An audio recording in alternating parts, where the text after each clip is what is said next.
à tous et bienvenue chez vous sur le VPR Recorb d'Agir Autrement, votre chaîne préférée. Aujourd'hui ensemble, nous allons voir les caractéristiques de la peur de réussir ou plus précisément l'auto-sabotage. Et oui, il y en a parmi nous beaucoup même qui ont peur de réussir. Nous allons voir pourquoi.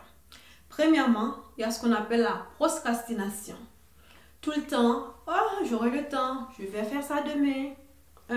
Deuxièmement, il y a aussi la présence ou le sentiment d'un frein ou d'une barrière invisible qui nous empêche de terminer un projet une fois commencé.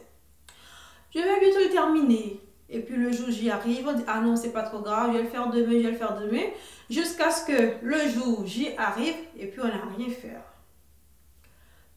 L'autosabotage.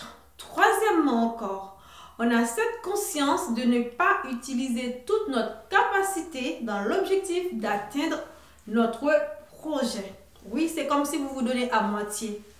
C'est comme si vous avez envie, mais vous n'avez pas trop envie. C'est l'effet yo-yo.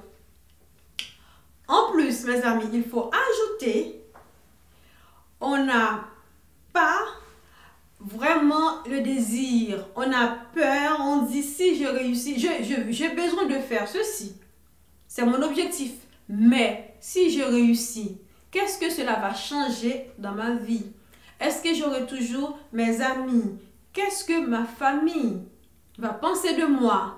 Est-ce que c'est toujours les mêmes relations que je vais avoir avec mon entourage? Donc toutes ces questions-là nous empêchent de réussir, d'avancer. C'est comme si un frein mental. Non, j'ai besoin de réussir, mais si je réussis, il y a un mais si je réussis, qu'est-ce qui va arriver après? Donc, c'est aussi la peur de l'inconnu. Et aussi, il faut ajouter que c'est le sentiment, on est bien, on veut rester dans notre zone de confort, alors que pour réussir, pour faire quelque chose, une nouvelle chose, il faut faire des efforts de plus, n'est-ce pas vrai? Mais si vous continuez, vous vous sentez tellement bien dans votre zone de confort, vous ne faites pas un effort de plus, un effort supérieur pour atteindre une autre étape, donc vous savez qu'il faut le faire, mais vous ne faites pas cet effort-là. Donc c'est aussi l'auto-sabotage, c'est l'une des caractéristiques de la peur de réussir.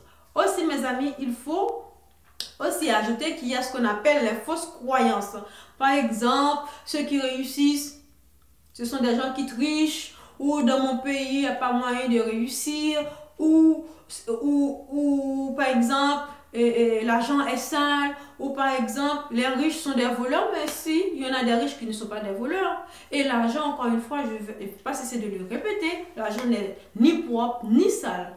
L'argent est neutre. C'est ce que vous faites avec l'argent qui est peut-être sale, qui est peut-être propre, mais l'argent en soi, c'est une chose, l'argent est neutre. L'argent, c'est comme un couteau. On peut servir avec le couteau pour, par exemple, éplucher des légumes. On peut servir aussi avec un couteau pour tuer. Donc, le couteau en soi est neutre. C'est ce que vous faites avec qui est peut-être positif ou négatif. Donc, l'argent, c'est pareil. Donc, l'autosabotage, c'est quelque chose qu'on a tous plus ou moins en nous, qu'il faut surmonter. Il y en a qui arrivent à le surmonter facilement. Il y en a d'autres qui stagnent, qui est dans la zone de stagnation. Donc, on n'arrive pas. Mais il faut savoir que toutes ces caractéristiques-là, c'est la peur de réussir. C'est aussi l'auto-sabotage. Et pour enfin atteindre vos objectifs, il faut surpasser tout ça.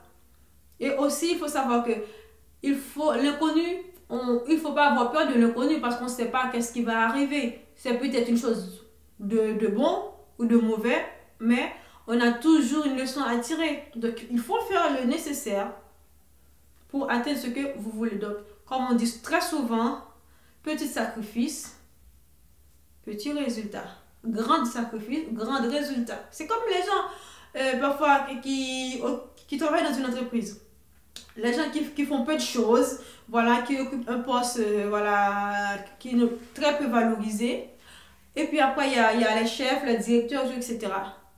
Et bien, il faut savoir que là, il y en a d'autres qui n'ont pas été formés, voilà, qui font des choses terre à terre, et d'autres qui ont, par exemple, docteur. Docteur a passé 10 années 6 années à 10 à 12 même années de spécialisation jusqu'à 15 ans d'études. Après, il ne faut pas le comparer avec une aide-soignante qui a passé 10 mois, un an de formation.